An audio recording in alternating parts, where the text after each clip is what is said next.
Sup guys, going to be going over the Gear Lab update. We've got some exciting stuff this time. Starting with the star of the show, the new Rainbow DD gun, 100mm Type 98. When I was thinking about a potential Rainbow Destroyer gun, I was thinking about something along the lines of a combination of 114mm fire rate, maybe with a little bit lower DPS than the Tash gun, but putting it over due to it having more FP being a Rainbow gun. But now that the gun is here, it turns out that it's even better than I thought it would be. Fortunately, the wiki was updated with the new equipment pretty fast today, so we can already compare the new weapons to the old ones. To start off, its fire rate is the fastest of all the guns that deal meaningful damage. And then, in terms of its paper DPS, it is a significant upgrade in the light and heavy armor categories compared to the previous best options, being the Tash gun for light armor, and then the 138 for heavy. Against medium though, it still loses to the SAP gun, but since the DPS is close enough with the second and third best guns on this list, its fire rate will probably put it in second place in almost all cases by way of extra barrages. In total, it's an extremely well-rounded gun with top-of-the-line fire rate as well as DPS.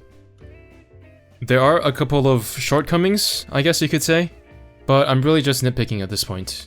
The first thing to notice is that it has a range of 50, which is quite a bit lower than the Tash gun, and also it only gives 25 firepower. So in some cases, if the enemy likes to hug the back of the screen, then you might get better results out of the Tash gun than the Type 98. Also, having HE ammo means that the bullets do have a lower velocity than the typical normal ammo type, and HE shells also fizzle out sooner, so they end up having less effective range than normal and AP ammo. I will test the physical hit rate of these guns relative to each other when we get something like a raid event, but for now I would assume that it is definitively an upgrade over the Tash gun, and by quite a large margin as well.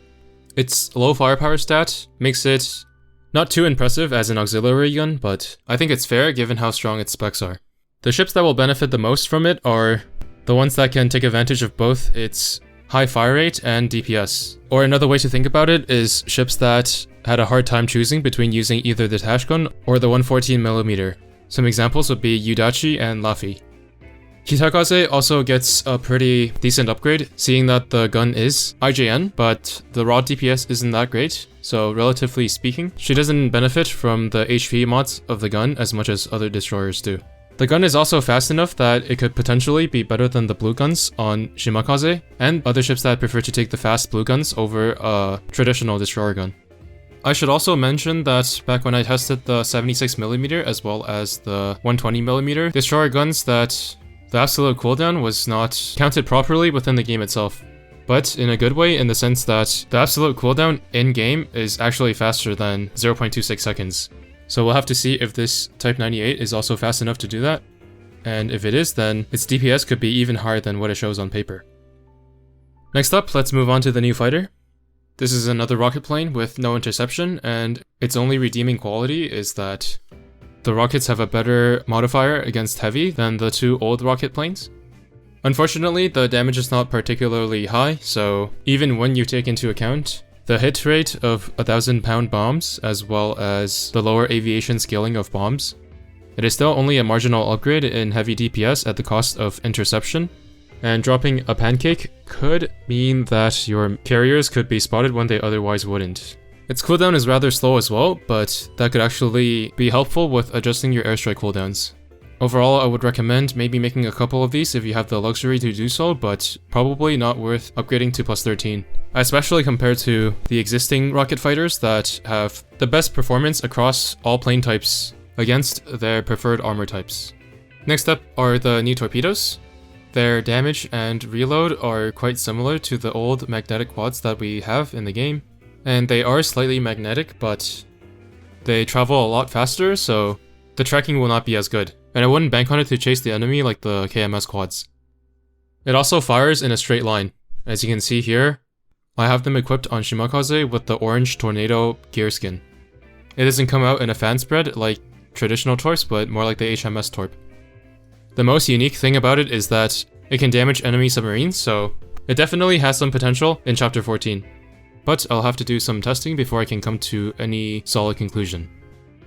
For now, just treat them as a quad version of the HMS torps that also happen to be able to damage submarines.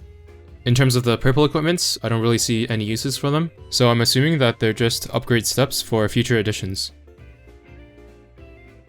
Before I wrap things up, I guess I'll also talk about the light cruiser gun buff. The guns were buffed across the board by 20% damage, which is very nice because the biggest weakness of light cruisers as a class was just the low damage of their main guns. The guns are not particularly stronger than destroyer guns or heavy cruiser guns, but Neo light cruisers have been getting stronger across the board, and this buff just makes them even stronger. Don't treat it as a 20% damage buff for all light cruisers though, because the shelling damage is only one part of a ship's total kit. Here's a quick example. So let's say we have a ship with the following damage breakdown. 20% of its damage comes from torpedoes, 30% comes from its barrage, 45% of it comes from the gun, and 5% of it comes from the firepower of the gun, which increases the damage of both the barrage as well as the gun. The 20% buff to the guns only affects the gun vector, while the torps, the barrages, and the FP are not touched by it. As you can see, increasing the gun damage by 20% only increases the total damage by 9%. This will obviously change depending on the ship that you're looking at, but this is just some arbitrary example to help you not to overrate it too much. Anyways, that's pretty much gonna be it for this update. I hope you guys found the video informative, and I'll see you in the next one.